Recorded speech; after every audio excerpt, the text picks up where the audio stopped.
دوستو حضرت ابراہیم بن آدم رحمۃ اللہ علیہ 3 صدی ہجری کے بہت بڑے صوفی اور اللہ کے ولی بزرگ گزرے ہیں۔ کہتے ہیں پہلے وہ بلخ کے ایک بادشاہ تھے اور بڑی شان و شوکت سے حکومت کرتے تھے، لیکن ایک دن ایسا آیا کہ ان کے دل میں دنیا بدل گئی اور انہوں نے بادشاہت پر لات مار کر درویشی اختیار کر لی۔ پھر ساری عمر دین کا علم سیکھنے اور سکھانے، اللہ کی عبادت کرنے، محنت مزدوری کر کے روزی کمانے اور لوگوں کو خدمت کرنے میں گزاری۔ دوستو حضرت ابراہیم رحمۃ اللہ علیہ کی بادشاہت کیسے چوڑی، اس کے بارے میں ایک کہانی مشہور ہے کہ ایک رات کو اپنی عالیشان محل میں سو رہے تھے کہ آدھی رات وقت محل کے چھت پر کٹ پٹ کر آواز سن کر ان کی آنکھ کھل گئی۔ ایسا معلوم ہوتا تھا کہ کوئی آدمی ان کے سونے والے کمرے کے چھت پر ٹہل رہا ہے۔ انہوں نے آواز دی، کون ہو تم اور یہاں اس وقت کیا کر رہے ہو؟ جواب میں آواز آیا، آپ کا دوست ہوں اور یہاں اپنا اونٹ تلاش کر رہا ہوں۔ حضرت ابراہیم نے کہا، ارے شاہی محل کی چھت پر اونٹ کے کیسے ممکن ہے؟ جواب میں آواز آئی، اگر یہ ممکن نہیں ہے کہ یہ کیسے ممکن ہے کہ ریشمی لباس پر پہن کر اور عیش و عشرت کی زندگی گزاری جائے اور امید کی جائے کہ اللہ مل جائے گا؟ معلوم نہیں یہ واقعہ خواب میں پیش آیا یا بیداری میں، لیکن حضرت ابراہیم آدم کے دل میں یہ خیال ضرور پیدا ہوا، ٹھاٹ پاٹ کی زندگی گزار رہے ہیں، وہ اللہ کو پسند نہیں ہے۔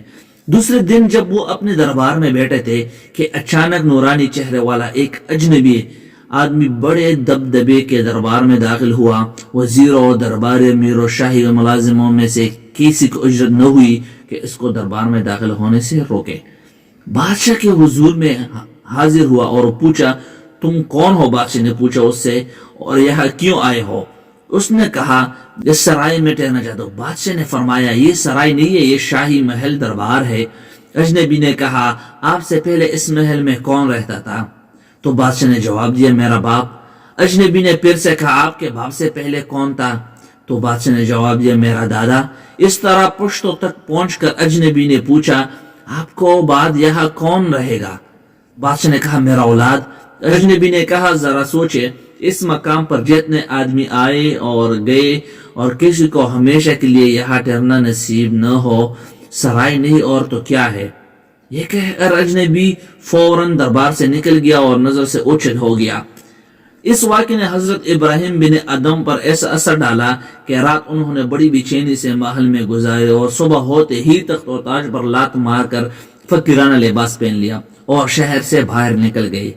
درویشی اختیار کرنے کے بعد حضرت ابراہیم بن آدم رحمۃ اللہ علیہ نے اپنی زندگی کیسے گزاری، ایک لمبی کہانی ہے۔ بس یوں سمجھے کہ انہوں نے اپنی زندگی ایک لمحہ اللہ تعالیٰ کی عبادت، اللہ کے سچے دین اسلام کی تبلیغ، علم حاصل کرنے اور علم پلانے، اپنی روزی محنت مزدوری کر کے کمانے، اپنی کمائی غریب اور حاجت مندوں پر لوٹاتے اور مخلوق خدا کی خدمت کرنے میں گزار دی۔ انہوں نے کئی حج بھی پیادہ پا کیے اور 60 سال تک حرم شریف میں جھاڑو دینے کی خدمت بھی سر انجام دیتے رہے۔ پاکیزہ زندگی کی بدولت وہ اللہ کے خاص بندوں میں شمار ہونے لگے اور لوگوں کی نظروں میں بھی ان کو بڑا بلند مقام اور مرتبہ حاصل ہو گیا۔ ہر روز لوگ ان کی خدمت میں حاضر ہوتے، ان سے ایمان کو تازہ کرنے والی باتیں سنتے اور اپنی زندگیاں سدھارنے کی کوشش کرتے۔ کہتے ہیں کہ بہت سے لوگ ان کے مرید بھی بن گئے تھے، لیکن وہ اپنی مریدوں سے کچھ نہیں لیتے تھے، بلکہ اپنی کمائی کا ایک حصہ وہ اپنی مریدوں کو کھلانے پلانے میں خرچ کر دیتے۔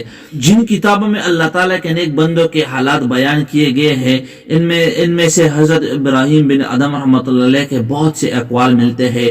ان میں سے کچھ یہ ہے، ایک دفعہ حضرت ابراہیم بن آدم رحمۃ اللہ علیہ سے پوچھا گیا کہ کسی شخص کو کیسے معلوم ہو سکتا ہے کہ اس پر اللہ کی رحمت کا دروازہ بند ہو چکا ہے؟ انہوں نے فرمایا، جس شخص کا دل 3 حالاتوں میں اللہ کی طرف نہ ہو تو یہ اس بات کی نشانی ہے کہ اس پر رحمت کا دروازہ بند کیا جا چکا ہے۔ اول قرآن پاک تلاوت کے وقت، اور دوسرا نماز پڑھتے ہوئے، اور تیسرا اللہ تعالیٰ کا ذکر کرتے ہوئے۔ مطلب یہ کہ ہر حالت میں اللہ تعالیٰ کے سچے دل سے یاد رکھنا چاہیے، ادھر ادھر کی باتوں کی طرف دھیان نہیں دینا چاہیے، اور یقین رکھنا چاہیے کہ اللہ تعالیٰ اس کا ہر کام دیکھ رہا ہے اور جو کچھ اس کے زبان سے نکل رہا ہے اس کو سن رہا ہے۔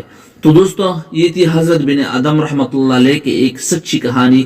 اگر آپ لوگوں کو پسند آئی ہے تو ویڈیو لائک کریں۔ شکریہ، اللہ حافظ۔